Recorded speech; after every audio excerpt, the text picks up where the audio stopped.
Straight politicking on all you suckers out there. And I'm here with my co-host, Munchie B, the mayor. And I got a special guest co-host this week. He is the co-founder of Second Call. He is a community activist right out of the West Adams, Washington Heights area of Los Angeles. And with no further ado, let me introduce Skipp Townsend. How's it going? What's going on, man? All is well. All is truly well, brother. I'm alive and well, not dead or in jail. Yeah, man, and you're always on the positive tip, man. These last, I don't know, over a decade, really. Probably, 15 years? I think since 2004. Wow. I did a violation in 2004. Uh-huh. And I ain't know I was an interventionist, but I was, man, we ain't moving the bunks. We ain't doing that. We gonna eat together because I was getting ready for the big war. So What big war? 2004. Yeah, big war. Yeah. They rush us, man. It's about 10 or 12 of us in a 100-man dorm. You talking about the L.A. County Jail? L.A. County Jail. Yeah. I did a violation, so I was like, nah, y'all not going to the blue wall. We ain't moving no bunks. We gonna figure this out because the war is gonna happen, and it happened about 3-4 times while I was in there. Oh, man. So, damn, that was 20 years then. Yeah, I was released, actually. Last time I was in jail was 20 years. It was January 21st, 2005, so I've been home ever since. And I think this youngster right here might have been making his first trips to the county jail around, 2005, 6, Munchie? No, yeah. 2008. 2008, okay. Yeah. So Munchie was at that school where Jonas Salk, is that it? Yeah. Yeah, Munchie was at the school back when I was working with Babolouie, Big Shiphead, all them, American, Unity 1. So you hooked up with Bo and all them and Jim Brown after 04? Yeah, it was 05. Oh, okay. So that means Rocky was in the game doing this stuff before you was. Oh, way before me. Yeah. Yeah. We I did a march with Rocky in '96 with Bo Taylor and Mustafa, aka Little Cat. Oh, Isn't that what's Little Cat's other name? Was it Mustafa? I don't know. Mustafa was Fats from Swan. Yeah, him. I remember him, but I don't know Lil Cat. Okay, I think Lil Cat had another name. But I met Lil Cat and Bo together. Yeah. Did a march. Yeah, they had Rise. They had Rise. Yeah. Although here's what I used to say when I used to see Bo Taylor say this, I'm like, bro, you wasn't Unity 1 in '92. Right. You was Rise. Yeah. But then it changed to Unity 1 either 98, 99, 2000. I think 97 from Okay. But he takes Unity 1 all the way back and I'm like, nah, I was there, bro. You was Rise. Yeah. I used to trip off of they had that book, the American book, and they seemed like they remembered everything from cover to cover. Yes. Lonely, Big Ship, Sleep. Yeah, Sleep had it good. Sleep actually inspired me. Because we was in San Francisco and Jim Brown asked him to speak on the book. And without the book in front of him, he went chapter by chapter, what the chapter name was, what it was about. Man, it was our last day in Frisco. They all went out to clubbing and smoking weed and drinking. I went back to the hotel room and studied that book from cover to cover. Yeah, he run it off like verbatim. It's crazy. Yeah. Sleep from Schoolyard, right? Yeah. Sleepy Lee. Yeah. That's Snap's brother. Yeah, I know Sleep. And then you mentioned, did you mention Looney? I mentioned Looney, Ronnie Barron. Man, do you know I met Looney when I first moved to L.A., maybe a couple years after when I was about 12 years old. John Burroughs. Okay. John Burroughs Junior High. He was up there. He was in Mansfield hanging out. Yeah. They were hustlers, though. Yeah. Remember, we had a disagreement on when they turned Crip, but they were definitely hustlers when I met Ronnie Barron. Well, when they what's his name? D-Mac. D-Mac lived down the street. You talking about another boy. Darius Rogers. Yeah, so Darius, Earl Bonareese, and Ronnie Barron used to walk down Washington coming home. And when they get to Arlington, they would get jumped. And I said, okay, well, I'm going to stop that. So I called over on Arlington. I called to the house on Arlington where everybody hang out at. Yeah. And where I met you at, actually, huh? No, I met you at Rocky House. You were sitting on the porch. I thought, it wasn't the Arlington house. It was on 22nd. I met you on 22nd because I had seen some things in the community, and I wondered, who is this? Okay, all right. So you're helping Ronnie and them not get jumped no more. But Ronnie didn't want it. Mm-hmm. Ronnie didn't want it. He said, "No, I want my fades." I'm like, man, knock it off. Yeah, that's when he was little Ronnie. Okay. All right, man. I want to make a few fact checks from last week. When we talked about that L.A. County Sheriff cop that was, he just got found guilty of beating up that black couple out in Lancaster. Did you ever see that video from 2023? No, I didn't. Okay. I said it was a Costco, I think, but it was actually a store called Winco. Yeah, I know Winco. Okay, I've never been to a Winco. Yeah, they got one in Pomona too. They got one out here in Long Beach. Okay, so that was in Lancaster, and for all my geographers out there, that's on the very, very north side of Los Angeles County. I would say it takes about an hour and 25 minutes to get there from where we're at right now, which is crazy because you drive an hour and a half and you're still in the same county. Right. L.A. County, going up north. What else did I make a mistake on last week? Did he get sentenced yet? No, remember the sentencing for that L.A. County sheriff? His name is Trevor Kirk, by the way. That will be next month. Okay. And he's looking at 10 years, but we know he ain't. That deputy ain't getting 10 years for slamming the woman that was recording. She was just recording him. Slammed her. A good thing somebody else is recording. Right. Because I don't think these would ever be cases without video. Right. You can't just go to the police station. They don't have body cam, Sheriff. Yeah, they did have body cam. So it was some of the body cam footage too. I thought I had another fact check, but I might have forgot what it was. But yeah, Winco is a store that I am not familiar with. How come I'm not tapped in with Winco? It ain't that many of them. Yeah. Okay. It ain't that many of them, but me and my baby mom used to go because it's a 24-hour one, and we go like when the store empty and go, you know what I'm saying? Okay. Oh, the other fact check was last week I said, well, Serena Williams was crip walking on the thing, and I made it sound like she was just happened to be there, and she just did her thing randomly. And ODM was like, no, she was probably part of the thing. But not later found out Kendrick reached out to Serena and deliberately wanted her to be there for that. So that was all pre-planned. Yeah. I just thought she was there, and then she started doing it because she did that. She wouldn't have been able to get out down there on the field. Yeah. And all that. Even though she is a celebrity, you know, Yeah. the celebrities. But she were did there. it at Wimbledon randomly after Yeah. she won. So I just thought she was there, and she did it randomly again. But no, that was all planned. Yeah, because you know he dropped a line with her name in the song. That's right. So you know, Yeah. So, all right, I made a mistake on that. I really thought she was just down there and said, "Let me do my thing." All right, man. I've been hearing these people say these two words, Skip and Munch, for the last several months, going back to probably a year. They're confusing implementing with implicating. They want to say implicating, like you implicated me in that murder. right. That means you put me at the scene of the crime. Right. But people are using the word implement instead of implicate. Right. And I just wanted to first, have you guys picked up on that? I haven't heard. I did recently because Nina Boy been going hard on that implicate. Yeah. He's talking about the recent situation. Right. Okay. Is he saying implicate or implement? He's saying implement. He means to say implicate. Yeah. So in that situation, he's like, bro, I never implemented you in that crime. What he means to say is I never implicated. But Nina Boy is not the only one that's been saying it. I can't remember anyone else, but it's been at least 3 or 4 people. I think one person said it, and then the next person copies Right. because they know what he's talking about. Right. So I just want to hopefully end that saying implementing for implicating. How do you end that, man? That's a I want to say 3rd grade, but that's more like a 7th or 8th grade thing, man. How do you stop that? Because I know a lot of people that use the wrong words at the wrong time, and Yeah. you know. So I mean, I used to get mad at hearing people say, "Oh, I was just conversating."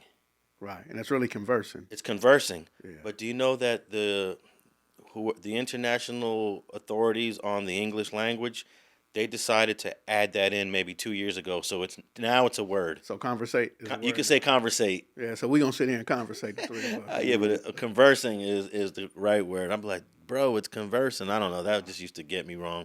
Can you think of any other words that we always messing up? I shared with y'all. One of the homies told me he was gonna get convicted because the lady who owned the building wanted him to leave, and I said, "Homie, you not gonna get convicted for that." He said, "Yeah, she already gave me the paperwork." Yeah, he sounded like he just finished taking a deal on a case or something.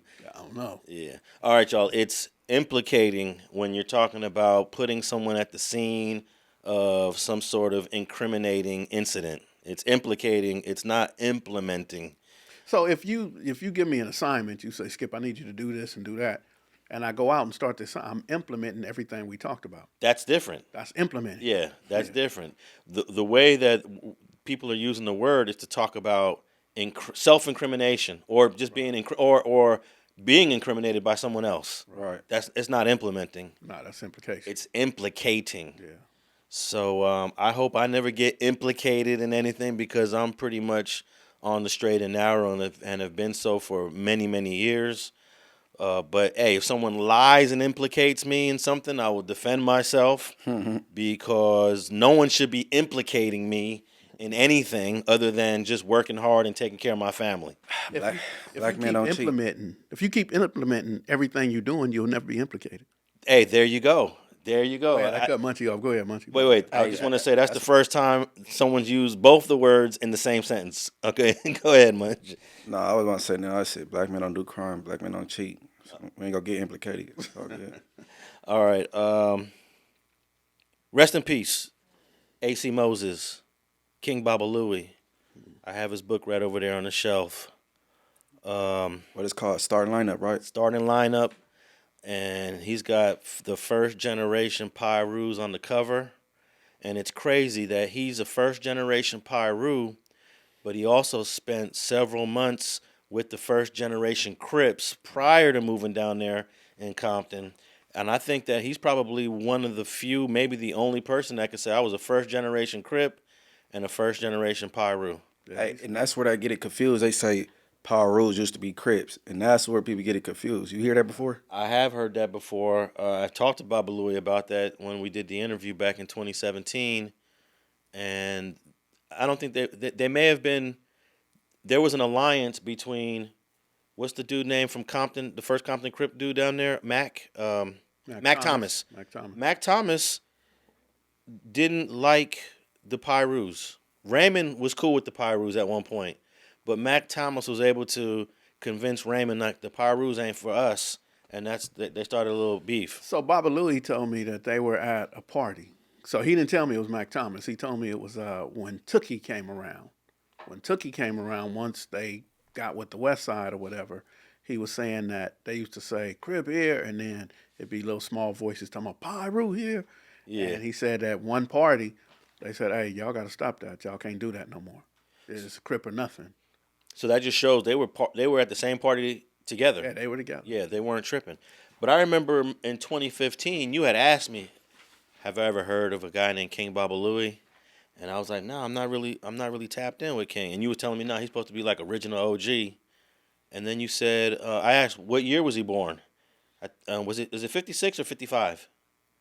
I don't know. I think 55. I don't know. I think it might be 56. But whatever year you told me, I'm like, well, he would be a little too young.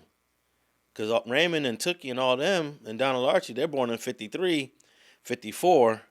But it just turns out he was just the younger kid with all of them. He was 13 with the 16-year-olds. What's so crazy is everything he told me. You know, I had the opportunity to talk to Lowe, LB, this past week, and China Dog, Marcus Nunn, and even China Dog said at the funeral, he said, you know, a lot of people give Puddin the credit for coming over to Ludus Park and getting them to turn Pyru. And he said it wasn't Puddin, it was Babolouie. So after the funeral, I was talking to the pastor, Pastor Rayford Owens, and I said, man, do you know what they left out in that? And he said, what? I said, man, that he took somebody with him. When he went over there to Ludus Park, he took Lil Vince with him. So the pastor started laughing. I said, man, what's your name? He said, I'm Pastor Rayford Owens. I said, what's Vince's last name? He said, Vincent Owens. So I said, don't let him leave your brother out that history, man, because y'all came out the same house, you know, when Babolouie went over there. So, yeah, Rayford, that's my mom pastor. Yeah. Have you had Rayford on your platform, Skip? Nah, I haven't. I don't know why. Yeah, I was asking myself the same thing. Why I didn't tap in with him? I've been knowing him since the 90s. And have you met his brother, Vince Owens? Never met Lil Vince, though. Man, I've been talking to this dude over the email. This dude don't even want to talk on the phone. Wow. Over the email for the last, I don't know, 5, 6, 7 years. Wow. And he just doesn't want to do no interview. And then one day we were supposed to meet at the IHOP in Compton. Lil Vince, you stood me up. That was a long time ago. Is that IHOP not even here no more? Is that right? Why? What IHOP you talking about? Right there at the corner, right by across the street from Wilson Park, right there at what is that? It's Compton and I ain't no IHOP no more. What is it? That's something else. Man, don't break my heart. I'm an IHOP fanatic, man. Yeah, Lil Vince stood me up, and I met him through his daughter. His daughter said, "Oh, I need you to tap in with my dad." But I don't know, man. Some Lil Vince, you got my number, you got my email, tap in. But yeah, man, AC Babolouie, man, he wrote a great book. I've read the book like twice. I still got a bunch of copies that are on the website for anyone that's interested in it. And I guess we lost another OG. Oh, so you said his daughter tapped in, said you should get some done, some content or something done With her dad, which is Lil Vince. Hey, that'd be tight. Okay, Ray Shauna, Lil Vince's daughter, and Lil Mont, which is King Bobalouie's son. If they did like some type of project together, you know what I'm saying? Oh yeah, the kids of the first generation. You know what I had though? What's that? I had Lamont, which is Cynthia's son, and Puddin's son, and I had Ray Ray at my birthday party in 2019, 2020. Again, I don't know, I think it was before COVID, but I had them together, and I was going to do something, and I had them on board. So I thought that was going to be big, but yeah, it's real big what Munchie just said. If you can get Lil Vince, daughter, and King Bobalouie's son. Yeah, sometimes it's hard because a lot of these people live in different states. Lil Vince's daughter is not here in LA, so she tapped in with me from out of state. And then I wanted to get all of Raymond's kids together. But there's one daughter in Texas. So Raymond Washington got 4 kids. And then for a long time, Raymond Jr. was living in Nevada. He's in LA now. Yeah. But haven't been able to get all 4 of them in the same room, in the same place at the same time. I don't know if even they've gotten themselves together recently because of... Is the grandmama still alive? Because I know she was driving, and everybody said, "No, she got to stop driving." You talking about Violet Samuels, the mom of Raymond? Yeah. She just passed. She just passed. Yeah. Okay, so then they was probably together for the funeral, right? No, because the daughter that lives here in L.A. that's from the East Side, she didn't go. Oh. So I think there was only 3 of them there. That's the last time I saw Pretty Boy. Oh, is that It right? was at Violet Samuels' funeral. And then like a month after, he passed. That was another one, man. That little too young. Skip introduced me to Pretty Boy. How'd you feel about that? Meeting the OG 6-0. Straight. Straight. We all went out, sat down to eat. You know what I'm saying? It was cool. That was before you met Ron? No, I think you admit Ron first. Yeah. Okay. Yeah, Ron was there too. That's crazy. He meeting all the 6Cs like in a friendly manner now. Yeah. Yeah. Yeah. Oh, you hooked him up with Lil AD, right? Yeah. I don't even want to talk about the past, but do you know who Munchie was? I know. I already know. Yeah. And it's good to see that they embrace him too. I mean, Lil Ron came here and did a whole episode with Munch. Right. Oh yeah, everybody like it too. Yeah. And I'm sure if Pretty Boy was with us right now, he'd pull up. Oh yeah. You know, he would pull up. All right, rest in peace to King Bobalouie. You did your thing, and he lived right there off of, I think, was he still living on 84th? I used to go by. When his mom died, That was his mom's house. that was his mom's Yeah. house, and his sister sold the house. He was living over off of, and shout out to Jill, because a lot of people don't recognize that for the last maybe 12 years or maybe even more, he was living with this lady named Jill. And Wait, she last didn't go- 12? Yeah. Because I interviewed him at his mom's house in 2017, so that would have been 8 years ago. He was with Jill. No, he was at that house on 84th in 2017. He was with Jill. Jill was at that house. Oh yeah, she was. Yeah. They were in the back. Yeah. She was. All right, man. Hey, I wanted to talk about, since we got you here, Skipp, you pretty much are the expert on everything intervention, prevention in our city, in our county.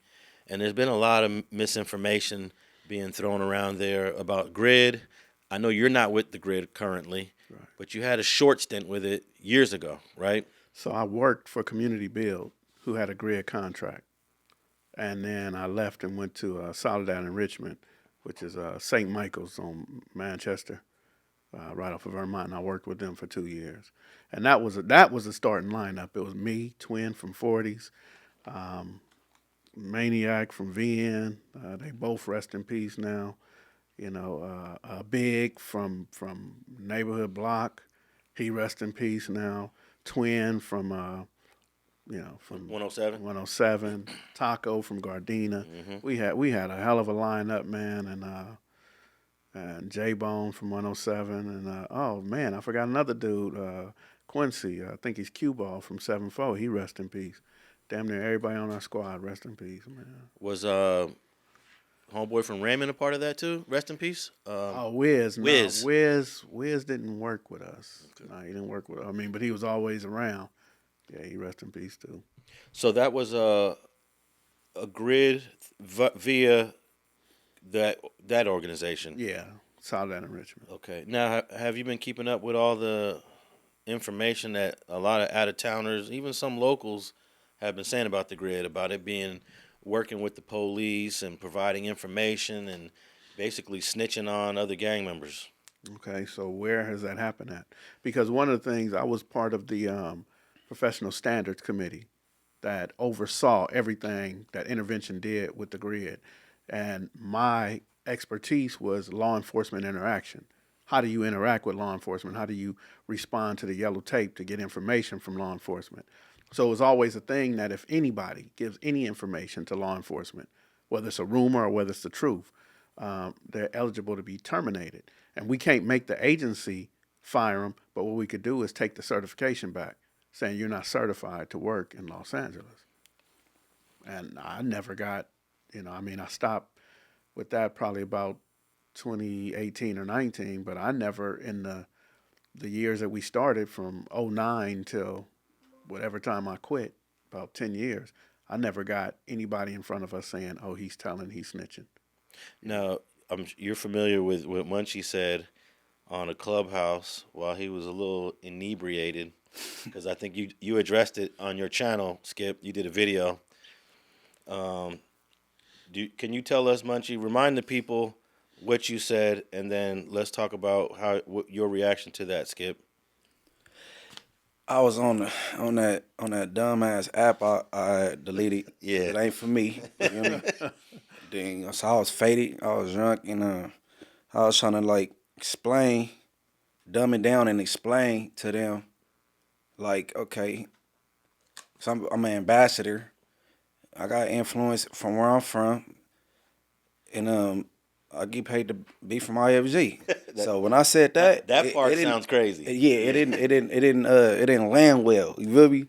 So even though it was like a 3-hour little recording, somebody took a sound bite and put his caption with it, and it did what it did throughout the internet. So it made it seem like I'm a snitch or whatever. But Skipp has spoke man, you got to speak, you know what I'm saying? Man, must you my boy, and it meant that way. Explain, you know what I'm saying, how it should have been said instead of how I said it, and you know what I mean? Yeah, it came out wrong or whatever. So I had to eat that.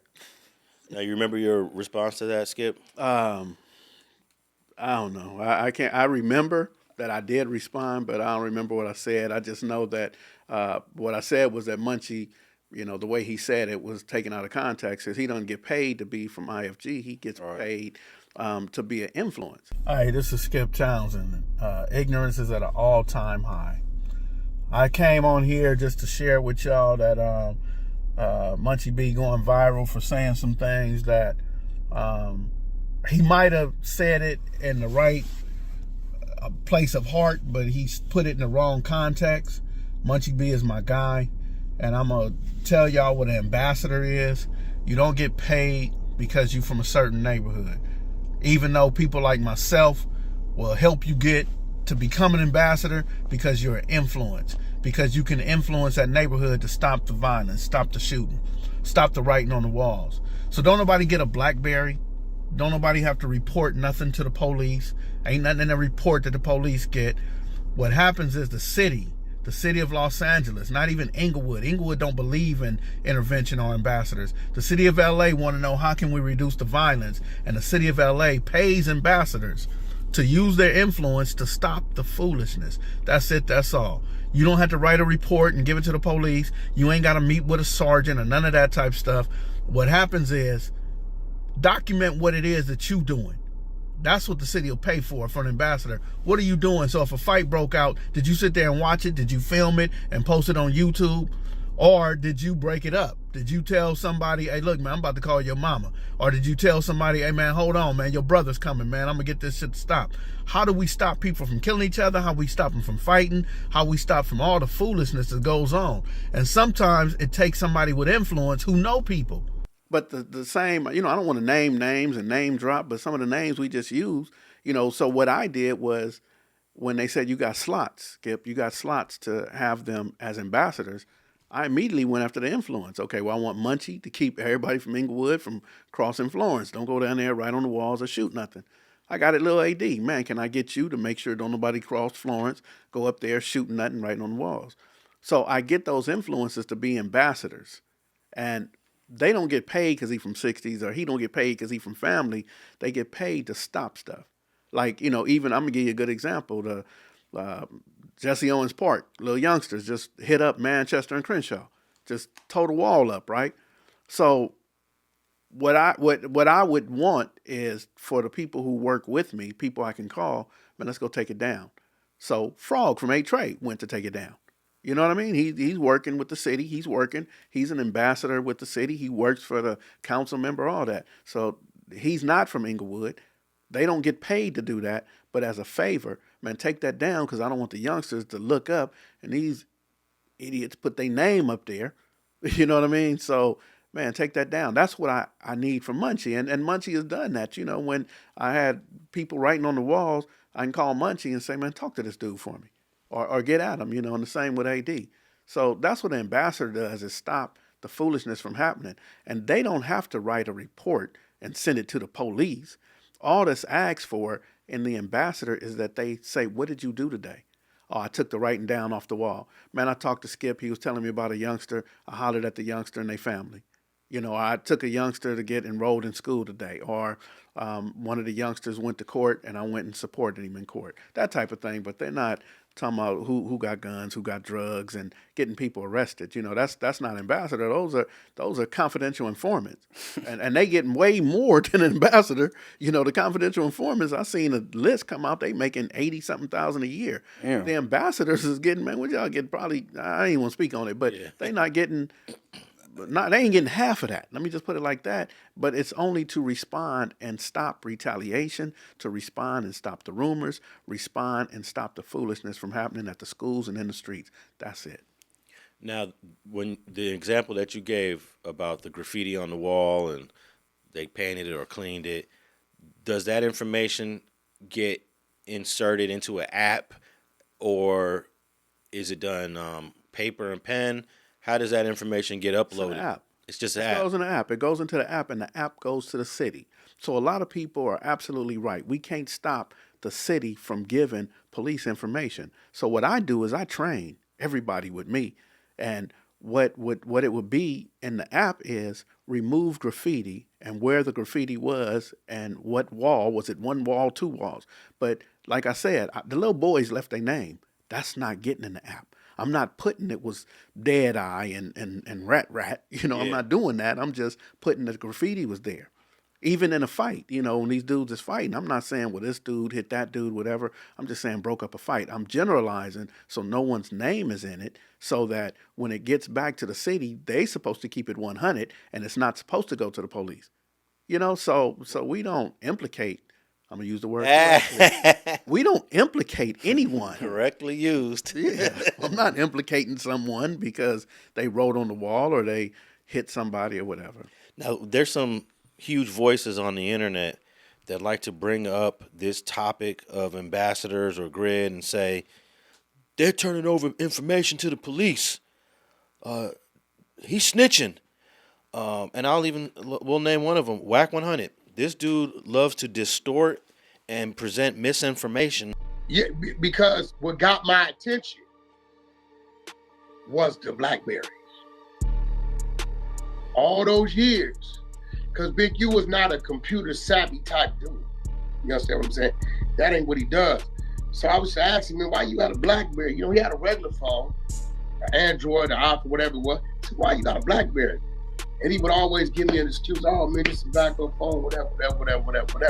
I never really heard the phone ring. So when I'm reading the paperwork, that the link he had, I see it says, issue from 77th Street Crash Division, BlackBerry cell phone to correspond with law enforcement. I couldn't eat for a week. Now I'm nervous. So I don't know how I got dude to get online with me.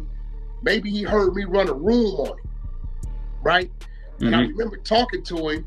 I said, bro, I don't know nothing about what a GRYD is. Nothing. I see you broke it down. I'm not questioning it. But what's up with the paperwork? Paperwork come to me, the raw paperwork that he was breaking down. So I'm reading, I'm going through it like 100-something pages. I couldn't believe what I was seeing, because now I'm like, dude is a double agent. What do you say to people like him and others that are just determined to put the stamp that they're cooperating with law enforcement? Well, the one thing I say, and I don't want to just say it to Whack because there's been others, so I want to say it to everybody who's been saying that, is that before the GRYD started, there was intervention. They had the community collaborative where, you know, we're all meeting. So as we keep evolving this work, the one thing that we never want to do was to work side by side with the police. We don't have the same objective. The police are looking to make arrests. You know, we don't want any arrests to be made. We don't want nobody dead, but we also don't want them in jail. So I would say to all of them that if you guys weren't there when people before me, some of the names you just named. Right. The long table. Yeah. So if they're not there at the meetings, then how can you speak on something? When I was there, and I just shared with you guys that I gravitated to Looney and Bo in 2005 and put both feet in 2006.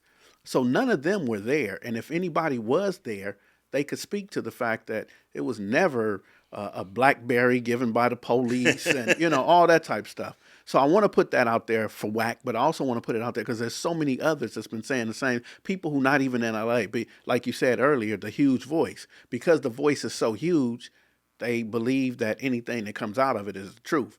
I was at the table. I could tell you who was at the table. When we created the Community Engagement Action Committee with Congressman Adam Schiff and Tony Cardenas, there's no police at the table.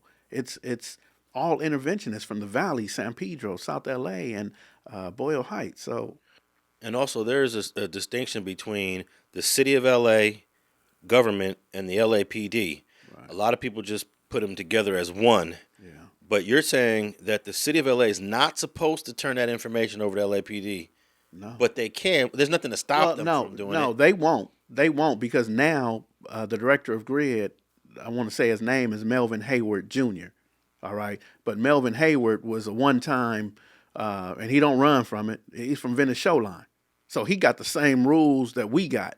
So Melvin ain't making sure, but, you know, even before that, Guillermo Cespedes, he was the director. And, you know, I mean, he come from the Bay Area, originally from Cuba, but he lived around here. You know, he lived in the Leimert Park area. So, you know, that wasn't getting out to the police. We would do everything, but that doesn't mean they can't get a subpoena to look and see at our records if they're looking for a certain person. That's why we don't give up names. So if I'm working with somebody like Munchie, what I'm going to do is I'm going to take his birthday. Say, give me your birthday. I'm going to put the birthday right there, and then instead of me putting his real initials, I'm going to put MB or something. You know, I'll make up something and put it right there. So now everybody on my team know who I'm working with, who I took to court, who I got a bus pass for, who I got in school, you know, who I talked to his mom or his dad or whatever. But it's nobody's name right there. So we just count our clients, but we're not naming them and making sure. And something else real quick before I move on, sticky notes. So a lawyer told me, never write in a file. put it on a sticky note. Matter of fact, you've been a defense expert. Put it on a sticky note. So if they want to see my notes, I give them all of my files, but take my sticky notes. That's not part of that subpoena. Yeah. And now all my sticky notes stay with me. Yeah. I deliberately don't write or type up reports unless I'm asked to, because they could request it. Yes. They could request all my notes. So, but yeah, they've been dragging my boy Munchie B through the mud on the internet, and there's some huge voices that find joy in this. I guess they think it's entertainment, but at the same time, it's pretty slanderous to Munchie and others. And I'm sure you've taken some hits in this arena. What can we do about it? How do you have a conscious conversation with unconscious people? If they're unconscious and they don't understand, they don't know they're unconscious, what can I talk to them about? Absolutely nothing. But I can give you names. Rest in peace, Big Dan, who just recently passed away. Wesley Logan, and you interviewed him too. Moved out, Lil C's and all these. They ain't never called and said, "What Munchie doing?" You know what I mean? His peers, his age group. Bisco, Rod Dog, Tiny Nut, they ain't never said, "Hey, what you got?" If they not saying that, how can somebody from Kansas City or from St. Louis or somewhere in the Midwest or wherever, how can they say something based on what a huge voice says? Absolutely. Yeah. It makes no sense. Makes none. But hey, Big Bang got my number. If I was doing something wrong, Big Bang from IF would be on my bumper like, "Man, what is you doing with the homie?" And we actually had a couple homies from where you and I grew up, Skip, doing GRYD.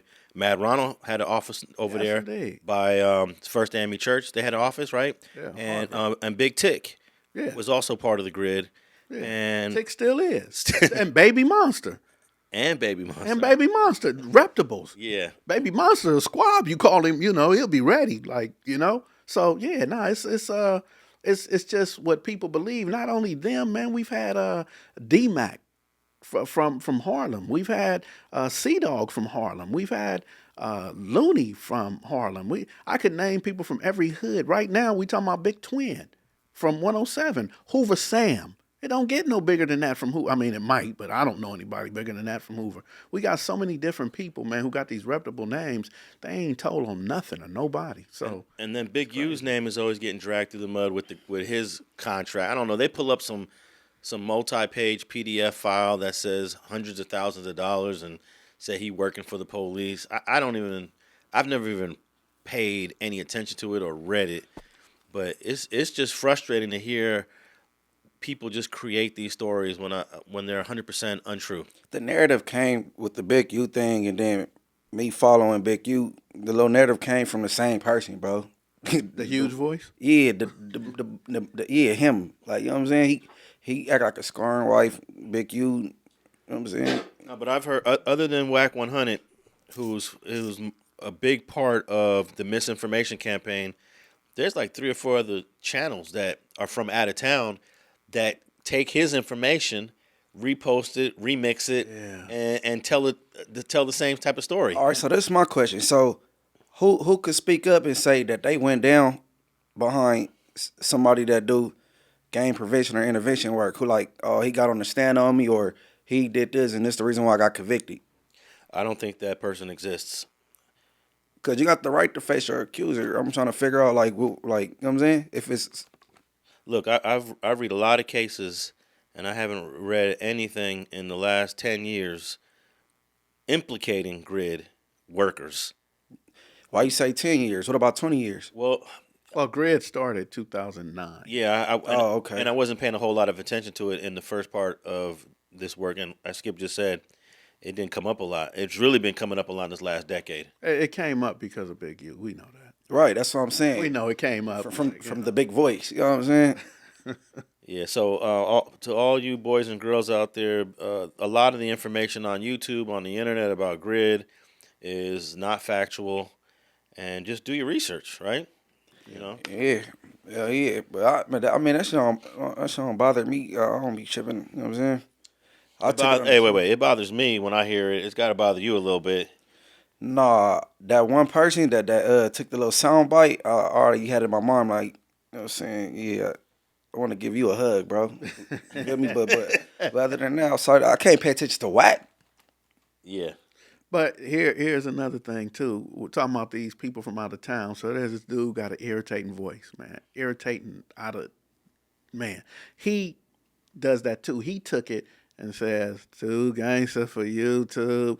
We Oh, got yeah. Munchie B saying that he get paid, and man, that's so irritating. And I don't want to just highlight him because there's 2, 3 others that do that. Take the sound bites and make it their story when Munchie wasn't talking to you.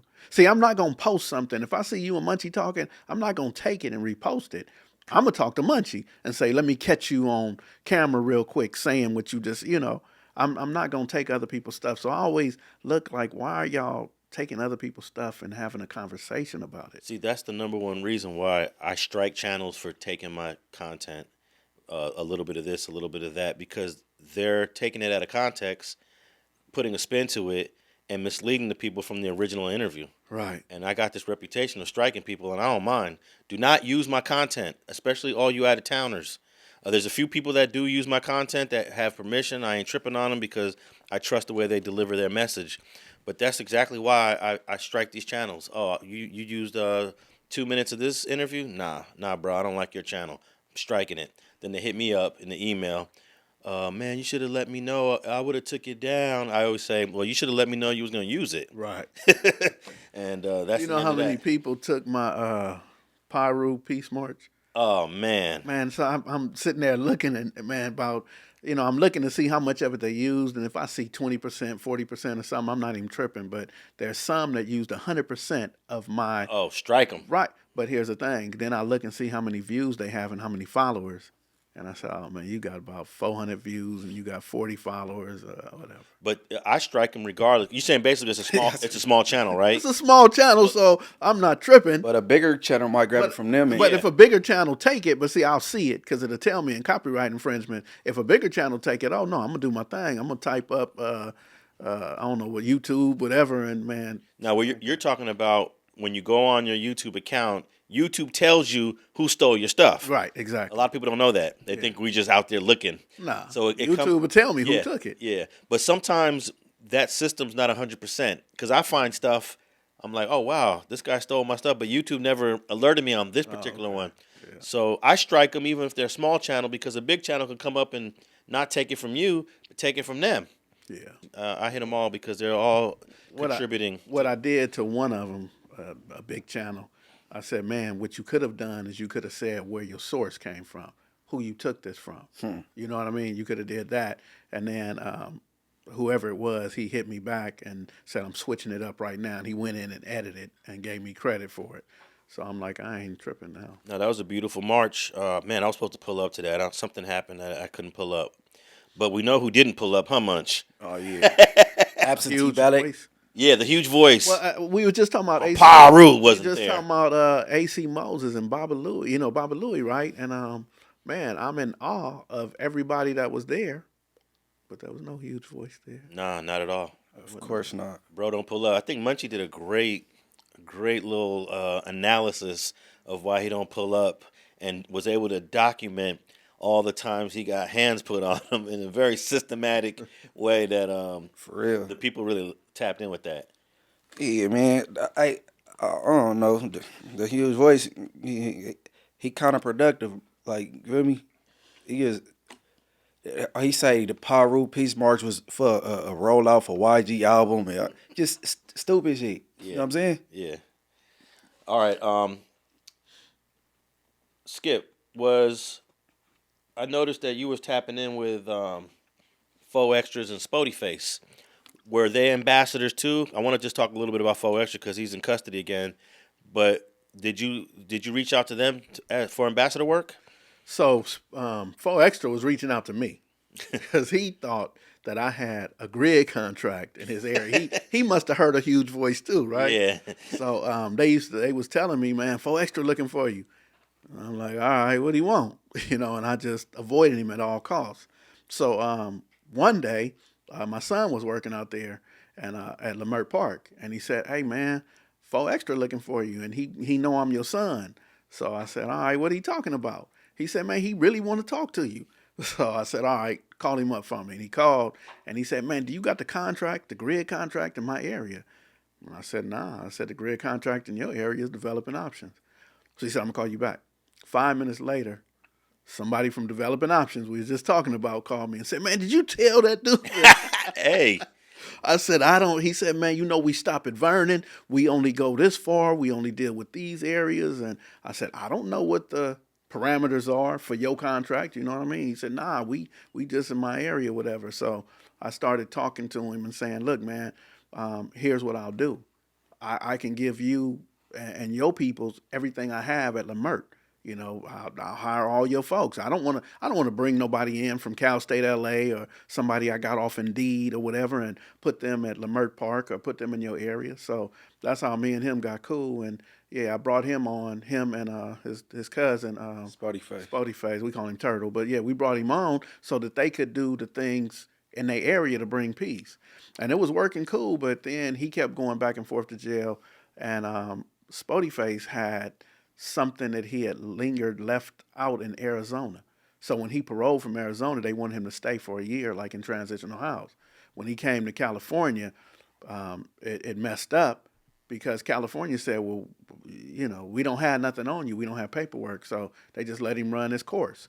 But Arizona was like, nah, he had to come back. So he ended up going back, and now 4 Extra seemed like every other month he going back. Now, when you put these people on in terms of these jobs, do you tell them, hey, bro, you got to be for real.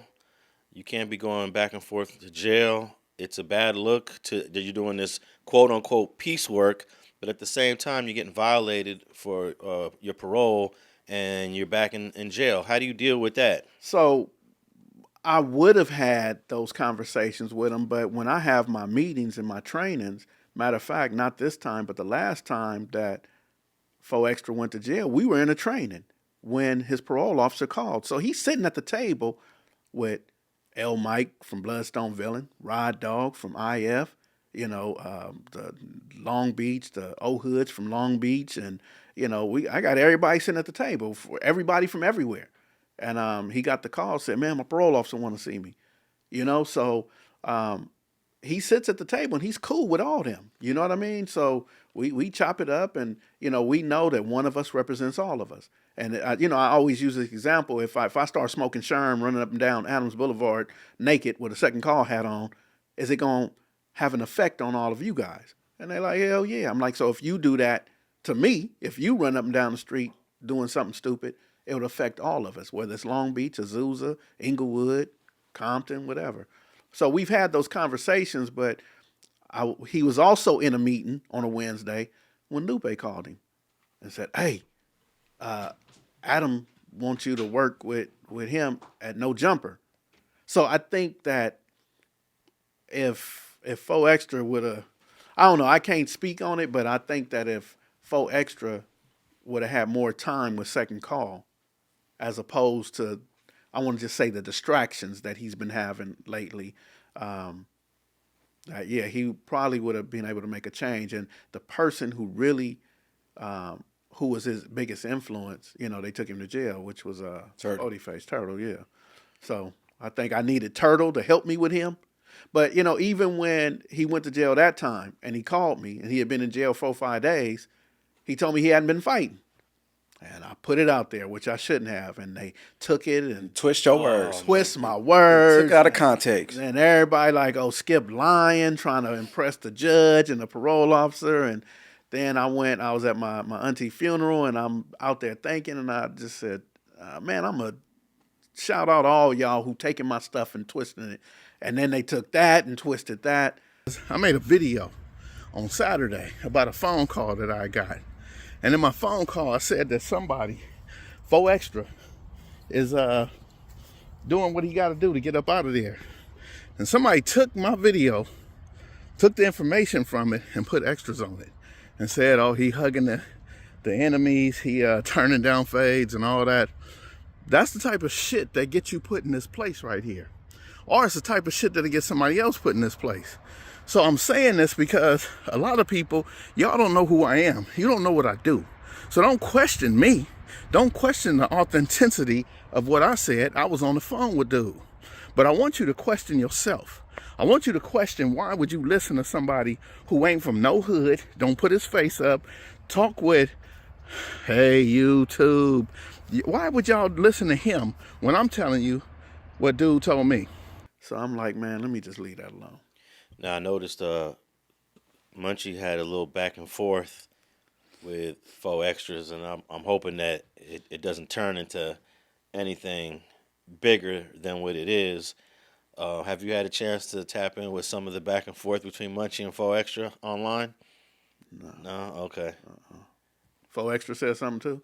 Faux extra, I haven't seen him. So when he got out, he came to the office. I wasn't there. He had that video, and I was doing a training that day, and he kept calling me, "You ain't coming? Come to the video." Lamert Park, when he was with AD from Compton AD, right? Compton AV. AV, yeah. Okay, so I'm like, man, I'm training, man. And I was done like at 4, and I was like, man, I'm tired. I ain't had nothing to eat. I ain't about to go up to the park. You know what I mean? So I really hadn't been around him since he got out. He ain't come to the trainings. He was coming to the office. He's dealing with the administrative staff and all that, but I ain't had the chance to talk to him. So, and I'm not on the internet like that, so I wouldn't know.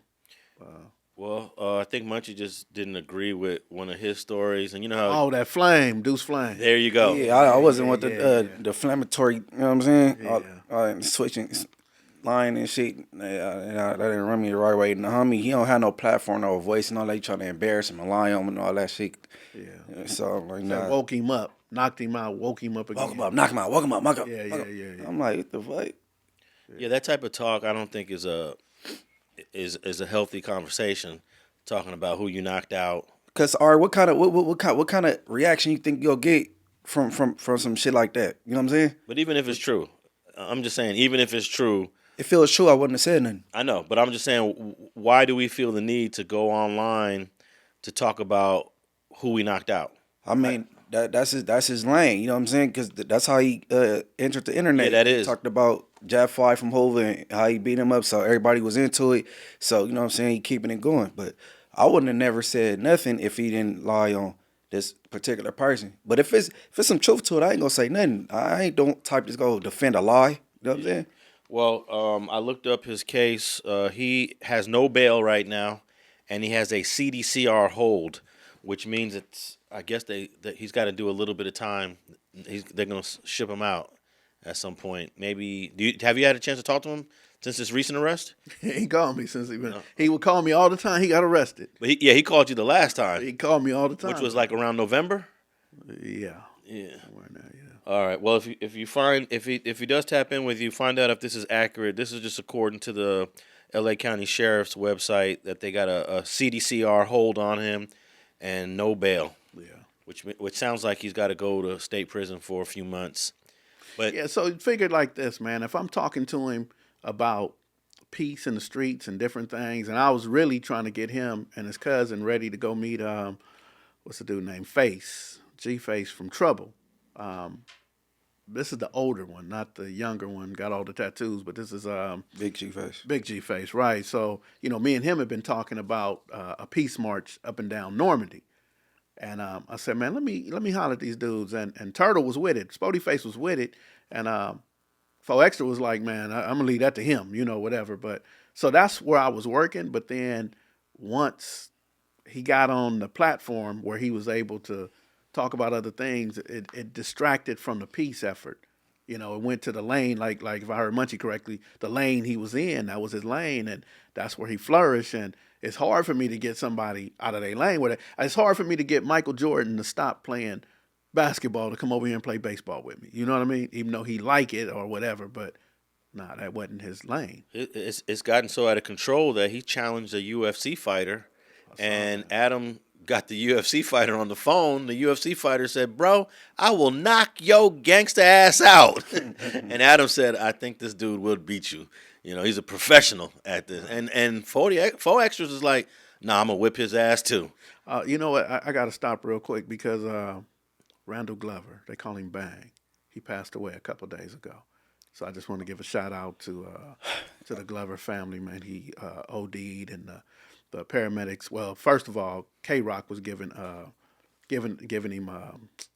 CPR, and then the paramedics took over. And when the police came, they called for backup and just want to fight the 40s and all that. K-Rock ended up in jail, so he too got a no bail. He in jail for assault on a police officer. But I know the whole neighborhood is really sad, because this dude was a good dude. He wasn't crazy shooting and all that type stuff, but he was just really good for their community. So Right. Rest in peace, Midget Bang. Yep. Yeah. Send my condolences to Pee Wee. That's Pee Wee from 40's relative. yeah, And the 40s are making a big splash on the internet in all kind of ways. Rapping. Another one was on the album with Kendrick Lamar. Is it Dodie 6, Munch? Yeah, 36. Dodie 6. I kind of like X-Fo's flow.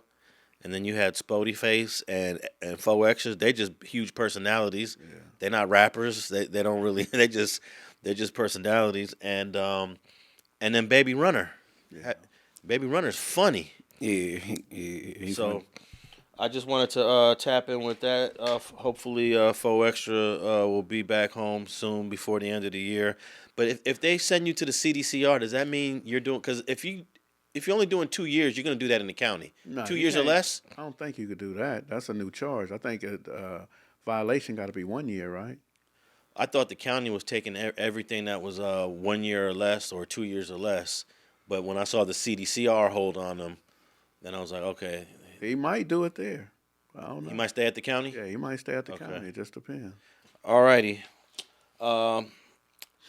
Hey, these 4 LAPD officers got caught making a racist and sexist remarks, and they've been taken off of duty. Let me read a couple paragraphs on this and then get your reaction to it. A sergeant, this is crazy because there's 2 high-ranking LAPD members, a sergeant and a lieutenant, and 2 other officers assigned to the recruiting employment division have been assigned to home duty with their powers stripped pending an internal investigation into alleged racist and sexist remarks. According to sources with knowledge of the incident, and this is from KTLA Channel 5, who spoke to the Times, the assigning police department employees to their home without police powers during an investigation is reserved for the most egregious violations. We don't know what was said. We don't know. There's no recording so far.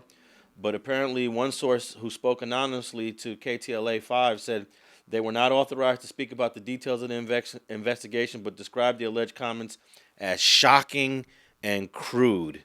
Now, this is coming from our beloved LAPD, and they were making anti-racist and anti-sexist remarks. But I'm not surprised. Yeah, why they say shocking? That's what I was trying to figure out. Why? It must have been something like, hey, I was shocked when the Latina girl from the LA City Council, her recording came out. Yeah. Oh, that was years ago. That was, yeah, because About only 3, right? About 3 years ago. that was 20, because me and FG talked about that. That was 2022. Yeah. I was a little shocked, like, wow, this Mexican chick is talking about black folks like this? Yeah, well, I'm shocked that Kevin De Leon didn't leave and they didn't force him out and people started loving him again. And They all tried to that. force him out, though. They was at his house every day. Yeah, Yeah, they tried. I'm going to tell you why Kevin De Leon refused to leave. $200,000 a year. Plus, he had just bought a $900,000 house Right. in his district with a $6,000 or $5,000 per month mortgage. Right. And he needed that, was it 18 a month, right? What do they make? I don't know. They make $207,000 a year. Yeah, so he needed that money to pay his mortgage, and there was no way he was going to just resign. Hey, that woman you was talking that you talking about, the Latina lady, Yeah. she was talking spicy. Oh, yeah, she was. I want to pull up her name. And it seemed like she was like the ringleader. Like it was men on the line that wasn't even talking as like, you know Well, what I'm saying? when you say the ringleader, she was the council president. Yeah. So it used to be Herb Wesson was the council president. And when he left office, she became council president. So you the council president over all of them, all the different 15 councils. Sheesh. So yeah, she was the ringleader. We're talking about Nury Martinez. Yeah, Nury Martinez. Exactly. And she bowed out as soon as those audios Well, dropped. she already knew. Yeah, she bowed out. And so did there was The dude from the labor union, he bowed out too. Ron Herrera. He bowed out. Yeah, But Kevin De Leon, he had to lose in an election. right. Let me read another couple of paragraphs from this LAPD story. Newly installed LAPD Chief Jim McDonnell has made it clear that the department faces staffing issues, saying that at the time of his appointment, there were 1,200 fewer officers than when he was on the force 15 years ago. The investigation into the alleged offenses by the 4 supervising officers might be delving into their recent selections and rejections of other candidates. As it should. Because I want to tell you who I blame, not him. I blame somebody for putting him in office. He shouldn't be there. Jim McDonnell? Jim McDonnell shouldn't be there. I mean, he's been 40 years, either LAPD, Long Beach, or the sheriff. Yeah. How do you stop stuff like that if you were a part of it back in the day? That's like me being in the 20s or in Inglewood saying, man, we're going to stop Bloods from being Bloods. Well, Skip, you was a part of it. You need somebody else who, you know what I mean? So there's a black lady who was a deputy chief, and there's a black dude who's a deputy chief. I want to blame them. Because first of all, they should have been chosen to be chief. But then second of all, they know stuff is going on as well. And if you're not saying nothing, if you're not doing nothing about it, then this is just going to flourish and grow, and it's going to become bigger and bigger. So back in the days, I know people who said, oh, they said my credit score was bad. I couldn't do that. So the reason we don't have black people in LAPD is because there's a gatekeeper. And the gatekeepers is like Nury Martinez. And just like Kevin De Leon, and they pick and choose who they want, and that's why we see the majority of LAPD, probably 50-60% is Hispanic. And then if you look at all the people with the stars and bars, all the captains and assistant chief and all them, they white. They're all white. Yeah. They all white. So Well, that's the same thing in construction. Okay, but how come our city council has a lot of black members in it? We have Herb Weston, as you said. 4. Okay, that's 4. We have we have a black mayor now, Miss Bass. You know what she did? She's the one who selected the police chief. Okay. And then we also have, what's the guy on the east side? I think he's under indictment. Price. Curran Price. You got Curran Price, Marquise Harris Dawson. And now you got Heather Hutt that took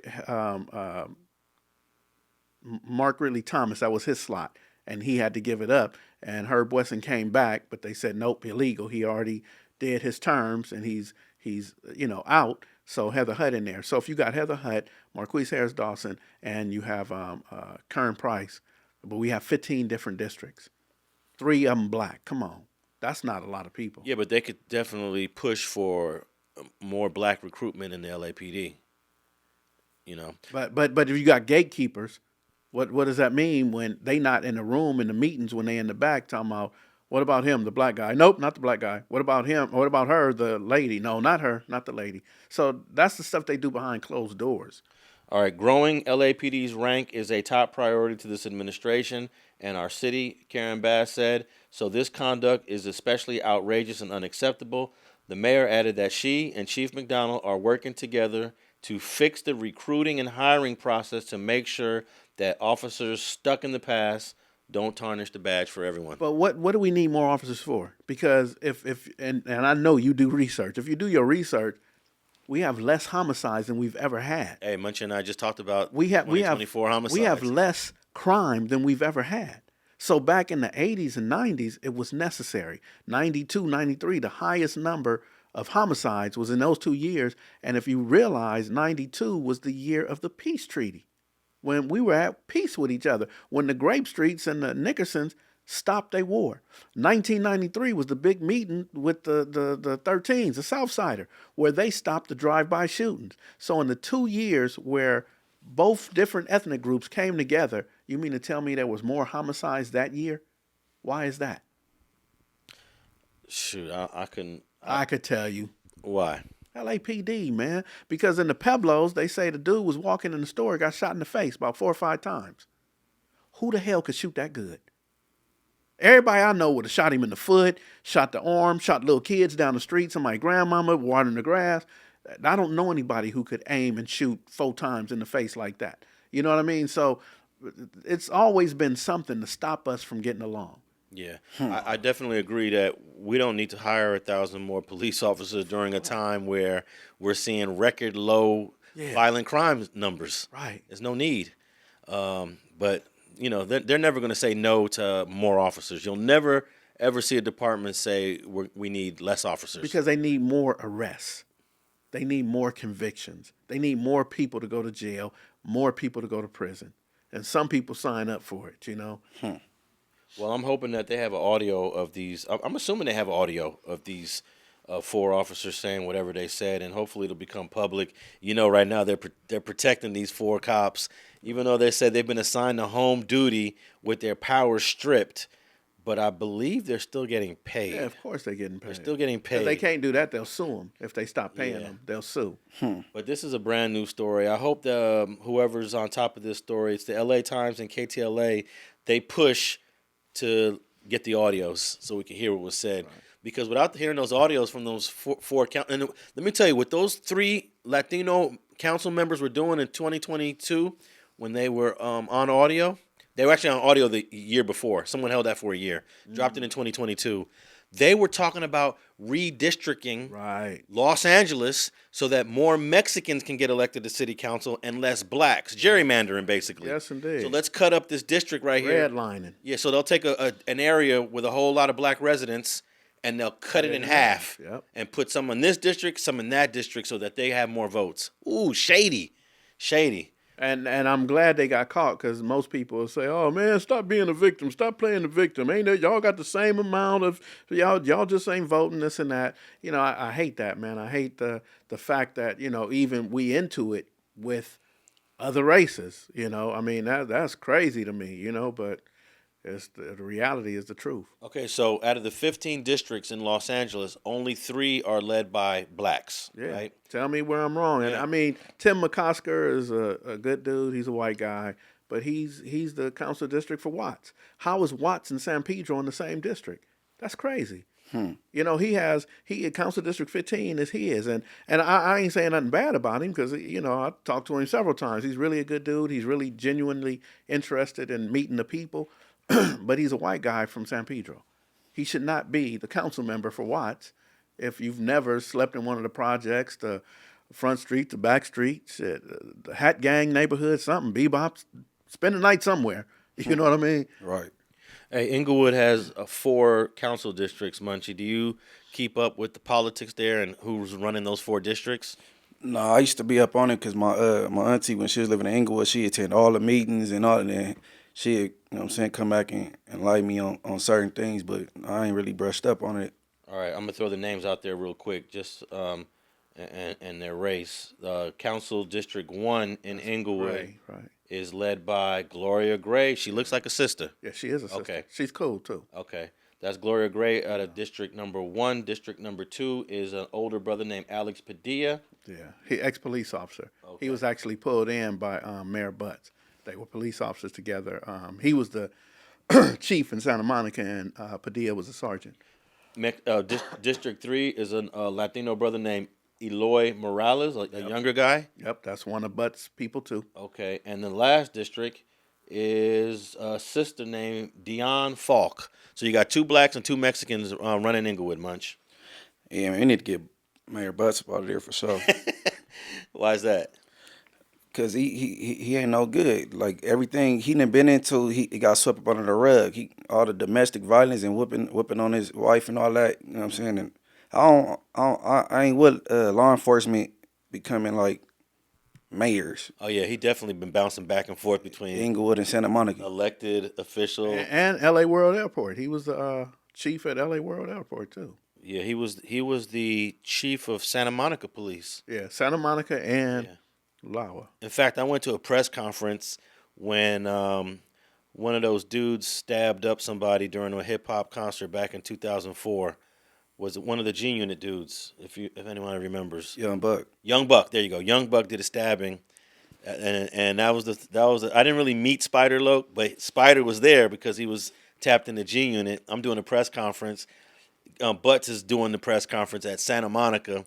And on my footage, you see Spider standing in the background back in, then that was 2004. And now this guy is what is he, the mayor of Inglewood? Yeah, the mayor. The mayor of Inglewood, okay. Been there, this is 3rd time. Yeah. I prefer if the mayor was of the community, you know what I'm saying? But he is from L.A. No, but I ain't with law enforcement being because they got all the same type of agenda. He grew up in the hood. I did an He interview went with. to Crenshaw, right? He went to elementary school somewhere in the 90s. Is it 92nd Street Elementary? He went to a school. I did an interview with one of the OGs and said that he was a book nerd back then, and they used to like bully him a little bit. He had all his books, his backpack, so he was always on that straight and narrow since a little kid. Yeah, but what he doesn't like, and we had a conversation back in 2013, I think, or whenever he became the mayor, and it was like 10 homicides by March in the city of Inglewood. So I went to talk to him, and he said, that's not indicative of our city, and you're not going to put that on us, and we don't have gang problems. And right after that, he canceled the gang unit. You know, he said we don't have gang homicides, and, you know, he started hiding stuff. But I didn't know he was bringing the Rams and the Clippers over there. I didn't know he was about to make Inglewood $1 billion.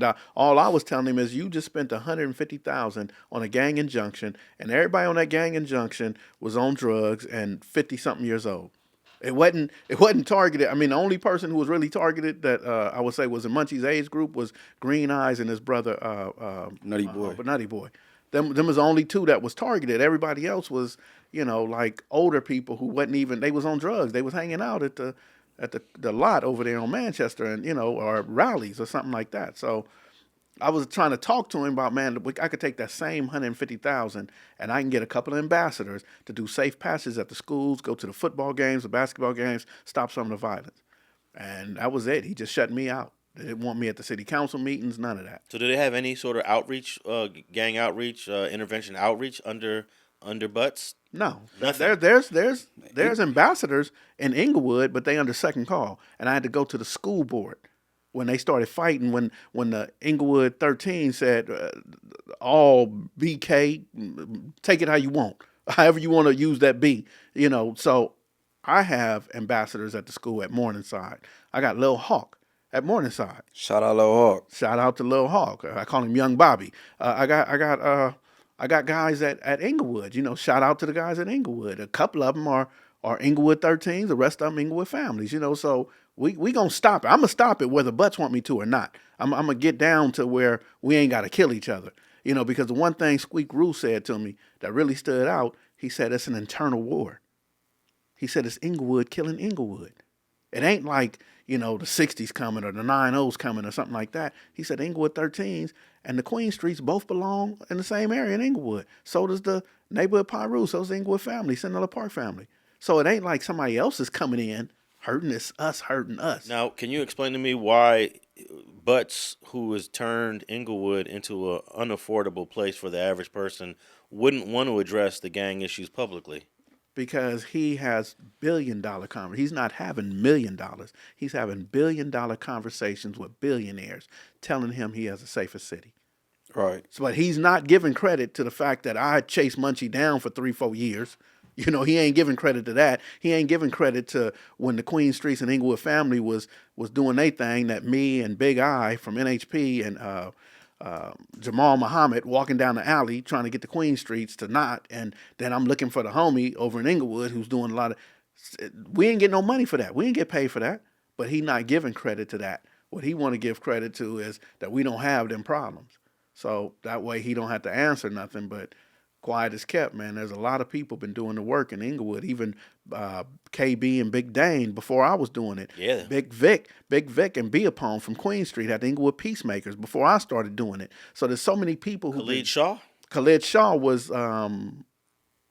Stop the Violence. Increase the Peace. Yeah. So he had Dane and Raina Carrillo who ran for mayor. He had all of them, Daphne. He had them doing it. And then when I came around, you know, I'm working with Nutty Boy and all them trying to see what we could do. So he's not giving no credit to that. He's saying, oh, we don't have no gangs. But, man, you do have gangs. Yeah, a lot of politicians try to downplay it. Yeah, or deny that it even exists. Yeah, that's what he's doing. Which is, it's just insane. It is. It's insane. That's like getting a bill. That's like getting one of them urgent notices for your gas. You throw it in the drawer and ignore it. What's going to happen in about 15 days, 14 days? Everything going to get cut off. I can't ignore certain things. And if you ignore, especially the homie B Red got killed, you can't ignore that. That could have turned all the lights off in Inglewood. Mm-hmm. Especially if the dude with him, I ain't gonna say his name, but if the dude with him, TD, would have got hit, there would be no stopping. I wouldn't even said nothing. I'd have been sitting right next to his mama like, man, I'm sorry, I'm here with you, but I ain't telling nobody nothing. I ain't even gonna address it. You can't address certain things, you know? Hey man, Butts be on some BS. No, he's a butt.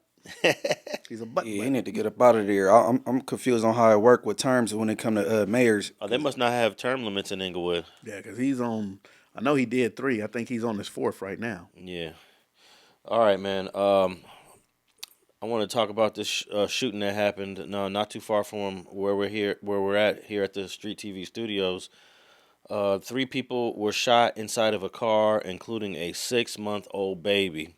I wanted to bring this up because it's just a demonstration of reckless shooting. Not that there is sensible shooting, but if you're gonna shoot, know who you're shooting at. A 6-month-old baby should never be eating a bullet. The shooting occurred at 4:30 on Saturday near.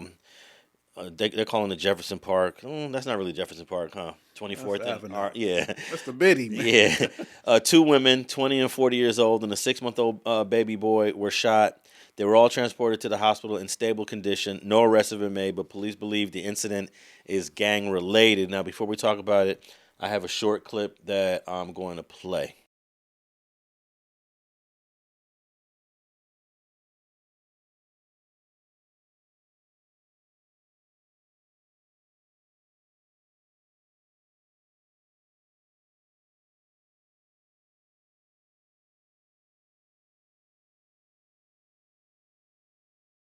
Three people shot inside a car in Jefferson Park, including a 6-month-old baby.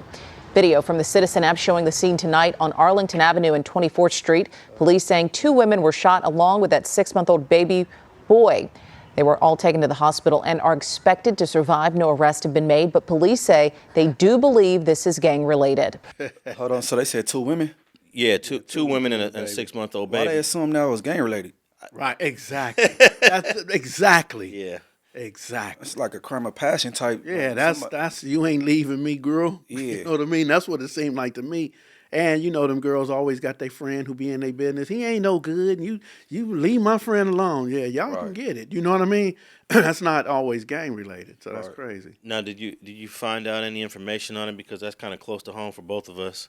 Man, you know, as soon as I heard about it, and they said, but they didn't tell me 24th and Arlington. I guess they had drove to 3920 27th Street. Correct. You know, and I used to live on that block, my kids and all that. So I'm like, damn.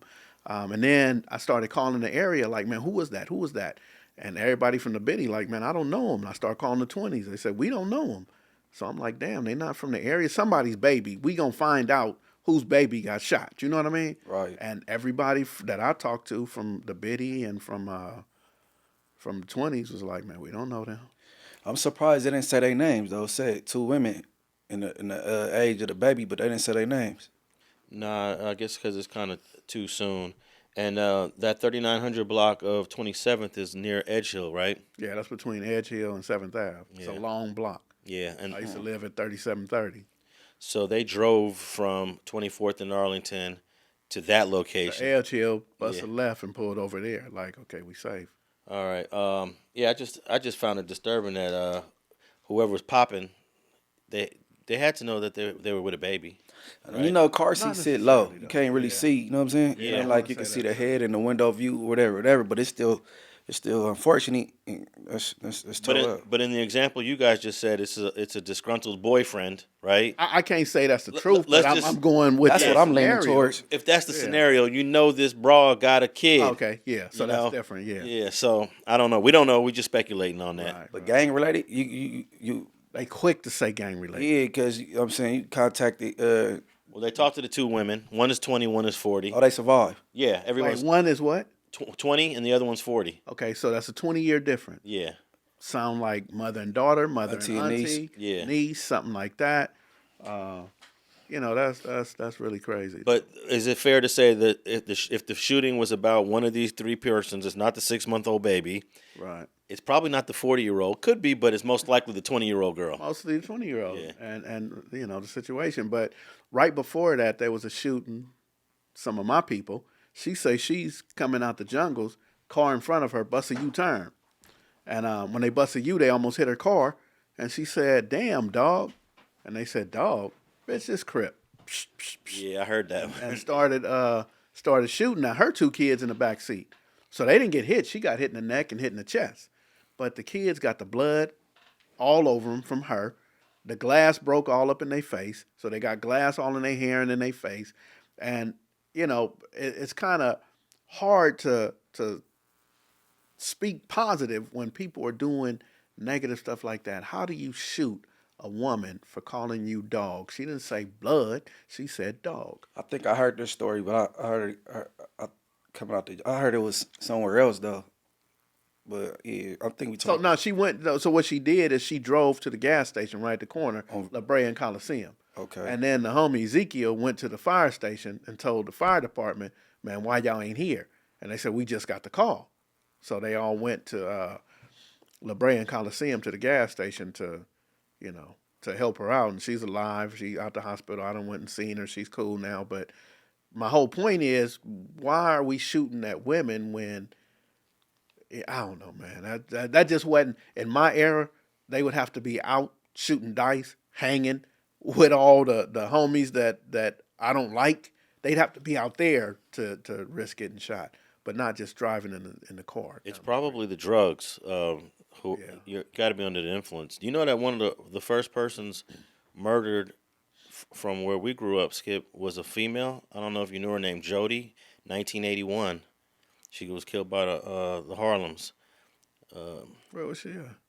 I don't recall. You I know, thought the first person killed was well, you gonna say Stoney? yeah. That was 1986. Yeah, I was in jail. See, Jody. Some people don't consider Jody Or the dude, what's his name, Cliff, I think, that got hit by a bus. Shamrock. Shamrock got hit by the bus. He got hit, or he had a few names. He got hit by a bus in '85, a year before. Shamrock was theirs. That's right. Shamrock is The one that got hit by a bus, was it?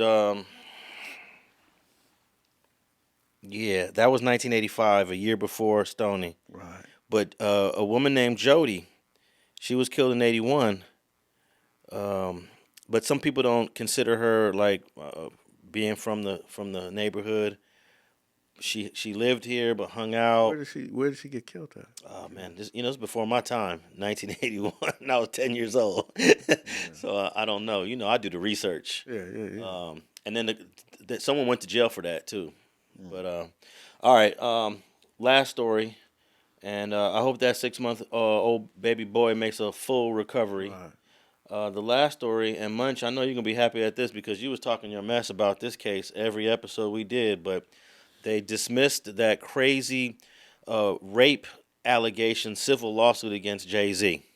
Yeah, I'm glad they went away with that because that was a reputable lawyer representing old girl too. Like, why he didn't? Why did he follow through with that after he started sounding like? When he heard she sounded dumb, why he isn't just, you know what I'm saying? She was sounding crazy. I think eventually the lawyer pulled her to the side because it wasn't dismissed by the courts. It wasn't dismissed by the judge. They themselves self-dismissed it. Right. He must have known the consequences if you keep going with this lie. And Jay-Z, too, with the attorneys he can get. Right. Yeah. Let me just read a couple paragraphs here. The civil case accusing Diddy and Jay-Z Carter of sexually assaulting a then 13-year-old girl was dismissed. The Jane Doe in the case attorney voluntarily dismissed the lawsuit. There's a typo in this article, but they voluntarily dismissed the lawsuit with prejudice through their attorney, according to the following. And I'm reading this from ABC News. So I'm surprised there's a typo. Counsel for a plaintiff have discussed this matter with counsel for each defendant who acknowledged and consent to this submission. So I'm assuming that the lawyer pulled the girl to the side and said, that interview you did, where she was a silhouette, you didn't really sound that good.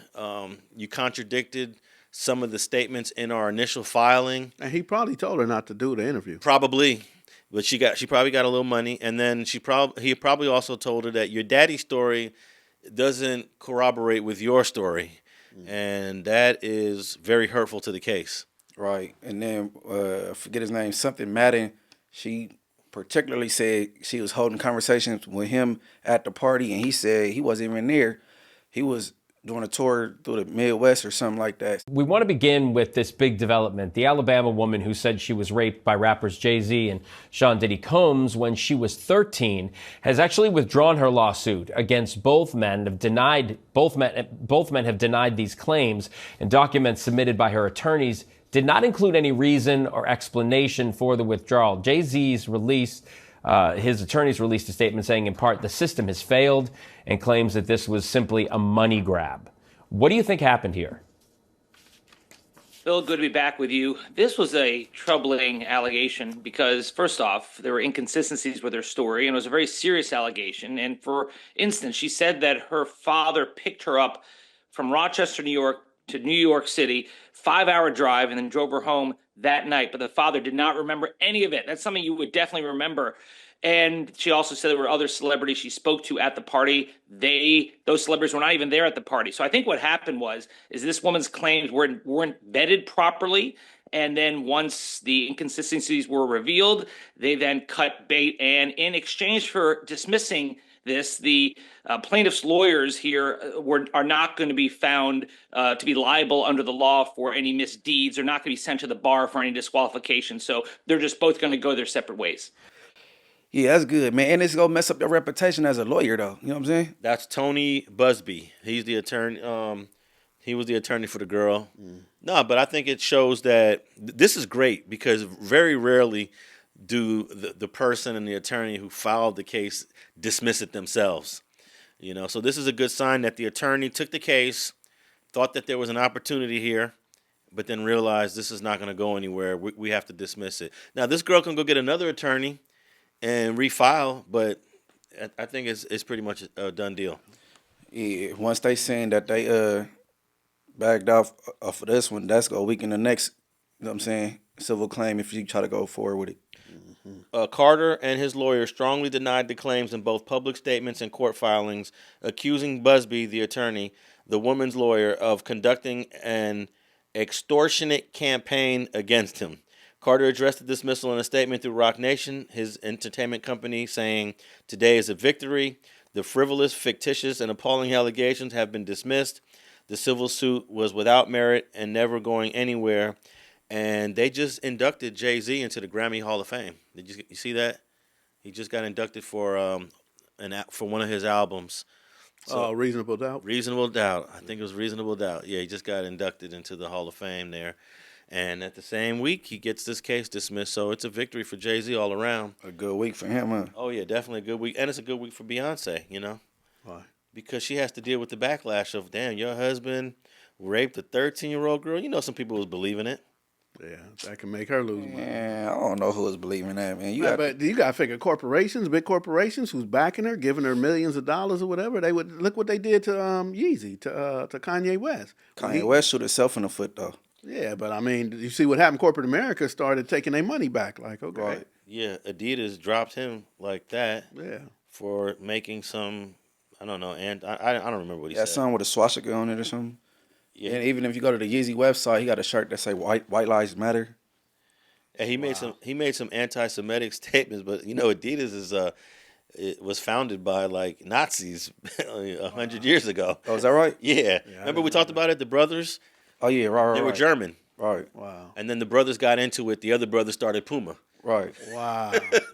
Yeah, and they're number 2 and number 3 on the list of most successful footwear companies in America. Right behind Nike. Right behind Nike. Okay. There you go. We had a big. Yeah, we had a little debate about it. Yeah, we had a debate about who are the top 3. We were taking guesses. This dude Spider said Skechers. We all agreed Nike, but we had to guess the next 2. He said Skechers and Vans. And I think I said Nike, Adidas, Reebok. Correct. Yeah. And I said Nike, Adidas, Puma. Right. So Skechers, I used to work for 310 Motoring, and Skechers, listening to Mark Layler, started creating shoes and stuff. They had Terrence Howard, and they had the Game. I don't know if y'all remember the Hurricane Game. Those shoes was trash. All right, but You had a few pair. My bad. hey, you know Skip fly, man. But I used to rocked them walk right. through there. I would just walk through, and they tell me get what you want, because I was the transport. I was the tow truck driver, so I got all the shoes. And then they took a Cadillac Escalade and they wrapped it, Hurricane Game. So I would take the truck out and just drive it around Hollywood and do all that. But when I went to jail 2004. So when I came home 2005, I'm living with my family in Park Village, around the corner from the Wilmington Arms. And I was busted every window in that Cadillac Escalade because it had game on it. Is this did you have the black ones like I'm showing right now? Yeah, I had those too. The Hurricane. Yep, I had the white ones with the red on it though. These are on sale on eBay right now. Let's see how much they cost if you want to get it. Now these are from what year? 04? Yeah, no, I came home in 05. So yeah, they probably from 05. Hold on, they sell Hurricane games still? Yeah, 310 motoring shoes, the game Hurricane size 10, $299. Okay, so I'm gonna go to my garage. I still got my shoes. It's a classic. Yeah, and I still got my shoes. So. And the ones that they got here look very lightly used. Yeah. I got boots too. They had boots like Timberlands. Nice boots, man. That's what I really like to wear. But this is not tied into Skechers though, is it? Yeah, Skechers did that. Skechers made this? Yeah, that's what I'm telling you. 310 okay. didn't have that. It was a deal with Mark Layler and Mr. Greenberg, Greenwood. I forgot his name, but I will say though, Skechers and Vans were in the top 10. oh, okay. So it wasn't a bad guess by Spider. Yeah. But it definitely wasn't top 3. Yeah, these I guess you can consider these classics, even though they're probably not as the appealing shoe to buy. Yeah, I'm with Munchie. I ain't gonna lie. They didn't have the support in the front. You know, I don't like a shoe that just got a front like that. You know, if you look at Nikes, they got that seam coming across and all that. You know, even the Chuck Taylors. You know, they got the thing in the front. You know what I mean? But these shoes are just, I don't know. Oh, they're considered vintage now. Okay. Yeah, so I got some vintage shoes in my garage. that's why here's some white ones right there. That's why Skip, you could throw it on eBay. They want 110 for these white ones. Yeah, I might just keep them though, and let my kids see if they worth about 500, 600, 700,000 when I die. No, they ain't never gonna be worth gonna be that that much. much? Nah, you might be able to get 1,000 for them black ones like 50 years from now, maybe. Okay. Yeah. All right. So before we wrap this up, Skip, tell us what's on the horizons. Who's coming to the table? Who are you trying to get to the table? What are the next steps you got going on? Hold on, and why Munchie get left off the second car mobile? Everybody else picture on there. Oh man, you wasn't around. Them is all people who work for Second Call, so the ambassadors. And wait, you know what? That's be tripping me out because he's saying this online for everybody to hear, right? He always calls me and asks me stuff about stuff that he's seen. Munchie, you blind, man. How do you call me and tell me that how do you know that you ain't on the side of that the mobile unit? You know what I mean? Hey, we got to conduct an interview in front of it. You know what I'm saying? Have in the background, get some. I got to move it. We can't do the interview right where it's Are you on? Are you on the van? Yeah, I'm on it. It's a motorhome, so I got a motorhome. But what had happened is I had different. So I was thinking I was gonna paint it or get it wrapped a safety green, like a bright yellow, right? And I said, nah, that's gonna look, preschool, kiddish or whatever. So it's all black, but everybody got on their safety green jackets or vest or whatever. So that stands out. And but see, Munchie's an ambassador. So these are actual employees. So I didn't even mention this, but when they told me I had the spots for the ambassadors, once they became ambassadors, they took them from me. Right. They took him from me, off from the jungles, Latanya Ward and Munchie AD. So if they was still with me, we gonna meet every week. We gonna talk about things. This is what you do. This is what you don't do. Whatever. But I think they have meetings like every twice a year or something like that, or 3 times training. So they're not actual employees of Second Call. They work for, and they not employees of the city. They work for community partners. Right. So everybody on that RV employed by Second Call. Do we have any ambassadors over here in Washington Heights, West Adams section? No. So that would be Tick and them are the Tick and Baby Monster are the interventionists for the West Adams area. But that contract is West Adams is the 30s, the 20s, the 40s. So I'm about to go after that contract. I'm going to do my best to get the GRYD contract and get the agency up out of here that's in that area. But it's going to change everything because I'm not going with the just sit in the office and do nothing now. Well, I'm actually putting people to work. We going to the schools. We gonna do life skill classes. We gonna do everything we can to change the narrative. You know what I mean? So Can I get rid of all these homeless people that's outside? It's like 30 that's not deep. what interventionists do. Okay. So we did have a contract called South of the 10 from Heather Hutt, where we were doing the homeless count, everything south of the 10. So this is north of the 10. So this is Homies Unidos area. So Homies Unidos supposed to be out there getting them, and I saw them, but every time we would talk to somebody, so I started where we just talked about, 24th and Arlington, and going up to Lamert Park, all of La Cienega. So every time we would find somebody's name, call their family, see if we can get them relocated, a lot of them didn't want to go because they was on drugs, not because they don't have good family. We talked to their family, say, oh, we ain't seen them in 4 or 5 years. Well, they out here, they healthy, they alive. And they'd be like, well, tell them to call me. But then after that, the mayor had her own plan, and they would come with the trucks and the police, and they would put all their stuff, in the trash, and now they just out here with nothing but their blanket or whatever they got on. So we wasn't really helping, and I felt like, man, I don't want to do this no more. I don't want to sell people hopes and dreams, and they don't even want the hopes and dreams. They just say, can you bring me something to eat? Can you bring me some water tomorrow? So we would come the next day and bring them whatever they needed, but, they want to get high. So ain't nothing we could do, and that's not intervention, but we did have that contract. But So how do you get the contract that I guess is from Vernon to here, the 30s, the 40s, and the 20s? How do you get control of that? I have to apply for it. And like I said, Melvin Hayward and the other people who are now in the GRYD office at City Hall, they have backgrounds. They all know neighborhoods. So they're not going to go for the best. I might not be the best grant writer, but they damn sure know who I got with me and know where I come from. And he was a part of Unity One American. So he know, Skipp, Rocky, Tick, Monster, they was all doing this work over here. So he know I could do it before they let somebody who, got a PhD who write grants really good, who say, yeah, we Volunteers of America or we're SAI or we're whatever. Nah, they're not going to let them over here knowing that I'm over here because I could let the dogs loose. Yeah.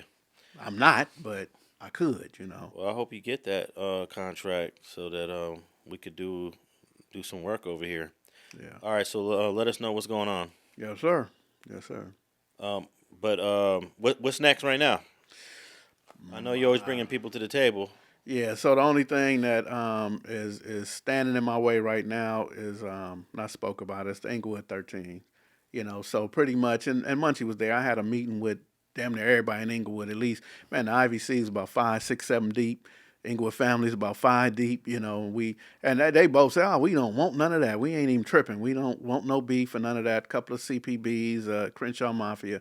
But the Inglewood 13s came to the table and said, man, we thought this was about the kids. If this is about the kids, we with it. If not, we don't know what we could say.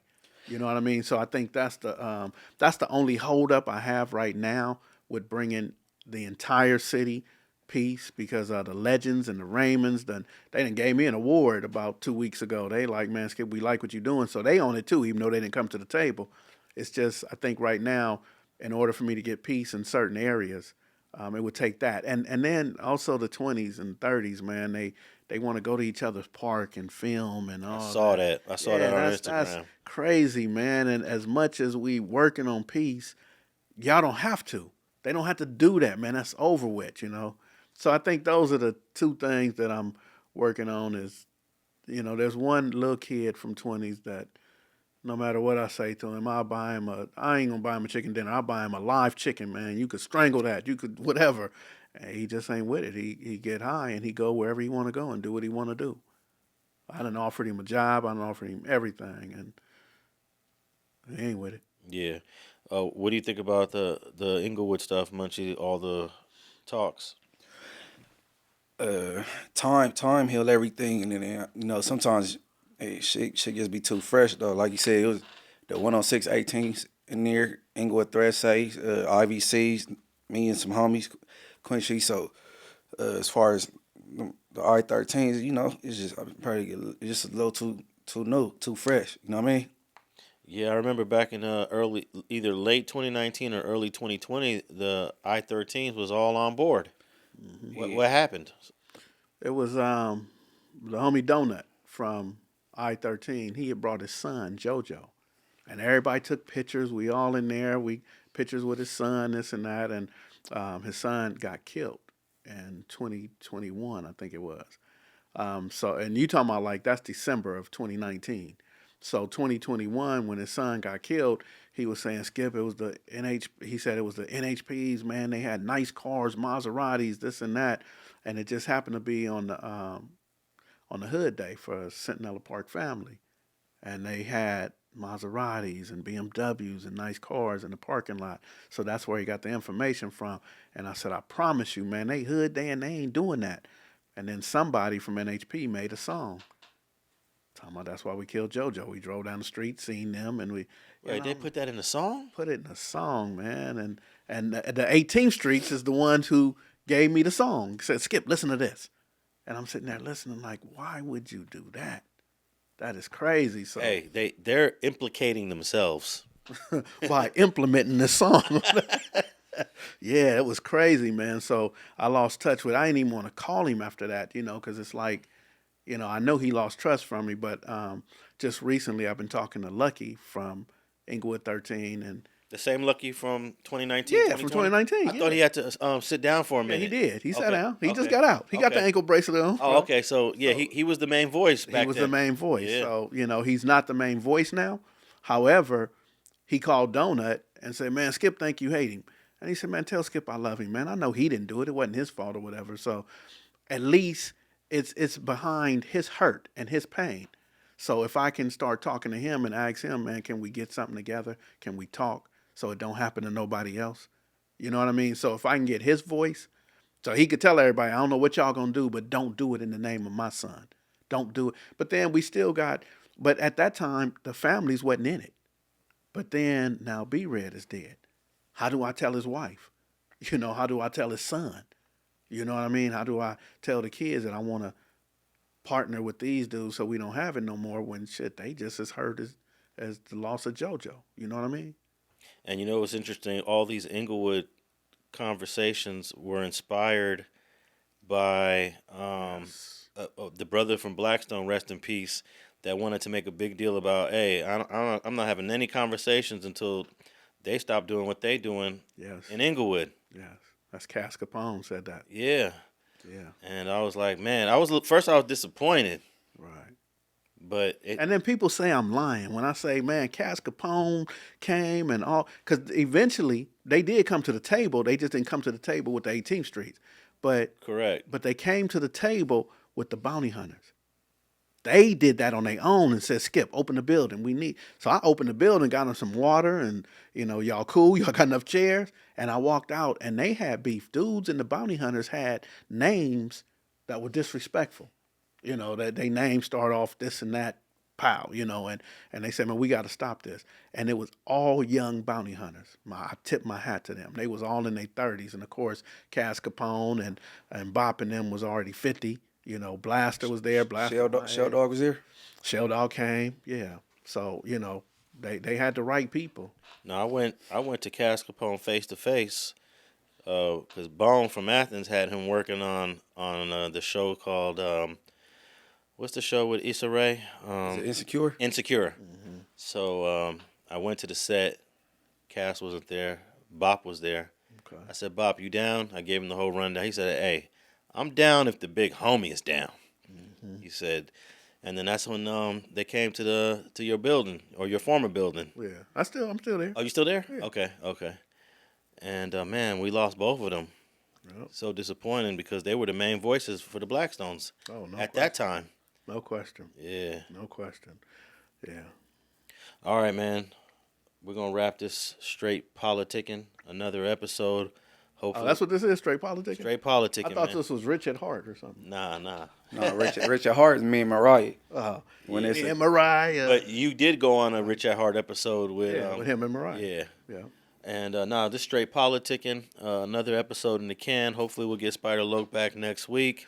Before you do that, Yep. Before you do that, when we talked about that, shout out to Babo. Because that's what opened all that conversation up. when Babo was the one who decided. And a lot of people give a shout out to the homie Lil Dr. On, and I give him 100% shout out too. But it was actually Babo who said, "Get me somebody." Yeah. From East Coast. And Babo goes tapped in with Petra, right? Babo tapped in with me, but Petra and Babo stayed on the phone. So it was originally me. There was a dude out of Florencia who said I couldn't come. So I found Babo. It wasn't Petra. I found Babo through Mooney, through Big John. He played baseball with Little League Baseball with a dude. I ain't gonna say his name because he don't want his name out there. But and he brought the phone and showed Babo in prison, and he said, "Oh, I'm with that." Mm-hmm. So I said to Babo, "Petra is here every day," so she got the number and would call him and say they writing on the walls. They shot down the street. They did this and did that. So their relationship built and growed to where he said, "You know what? Let me end this. Get me somebody from East Coast." And when she called me, I called the people from the GRYD who get the money. And they say, "Yeah, let me call you back." And they never called back. So she kept telling me, Dr. On. I said, "He ain't ready." But then Dr. On said he wasn't ready. He wasn't doing it. And it took probably about 2 weeks before he finally decided to do it. And that's because he got on the phone with Babo. And Petra put him on the phone with Babo. Yeah, and I think there was a East Coast named X-Ray that had got killed, and that was part of the delay. I guess he was from First Street, East Coast, and that was part of the delay. But after all of them talks, man, I ended up getting Babo's phone number and would chop it up with him like 2-3 times a week. Yeah. Like Babo hours. would talk. Yeah, Babo could talk. Hours. I even asked Babo, I said, "Babo, can you do an interview over the phone?" He was like, "Nah, I can't." And for those who don't know, Babo was a Mexican mafia member, not an associate, not a side guy. I would say more than a member. Yeah. More than a member. They're 5 kings. And 3 Babo, kings. It was 3 kings. It's Babo, his brother, and Topo, who you met at the building. Yeah, I got pictures with Topo. I never met Topo. Yeah, tourists. That's Tablas. Tablas is Babo's little brother. Right. Yeah. But so no, there were 2 other kings too. One was from Harpies. He rest in peace. Remember they did him bad. You're talking about Popeye, Danny Roman. Yeah. So it was 5 anyway. But Babo was that guy. Yeah. That guy. And I don't want to name. I don't want to start naming the people and stuff. But I had incredible conversations with Babo. I even asked Babo if I could record some of these just for my personal documentation. Right. And he said, "Just don't ever put it out." Right. So people always want to hear the conversations I had with Babo. Right. And unfortunately, out of respect, I can't put those out. Definitely. But Babo was such an interesting man to talk to. Yeah. History, about how the Florences and the East Coasters was all cool when they was young kids. Right. How the Slawsons too. The Slawsons. They was with the Slawsons. OG Bird from the Slawsons talks about knowing all these Florencia guys. And we're talking about... Do you know why, though? But see, I didn't know this till recently that Bethune Park was the original Slawson Park. Yeah. I always thought Slawson Park was the Pueblos. They renamed that. And they renamed it Bethune Park and then made the Pueblo Park Slawson Park. But it was originally right there at 64th and Hooper. And I think in the 50s, a lot of blacks used to go to Huntington Park because there was a movie theater.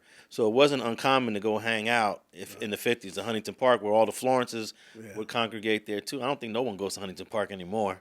Ain't really nothing there. There's a bowling alley. I think is there a Chuck E. Cheese over there? Probably. I know the IHOP and all the Sizzlers and all that stuff. But all right, man, we could be here for a whole nother hour talking about all this stuff, but we're going to wrap this up. Straight politicking. Thanks for Skipp for pulling up. Tap in with Munchie B, myself. We got all our socials in the show notes below. And I'll also put a link to Skipp if you want to tap in with him on his Instagram. And we out.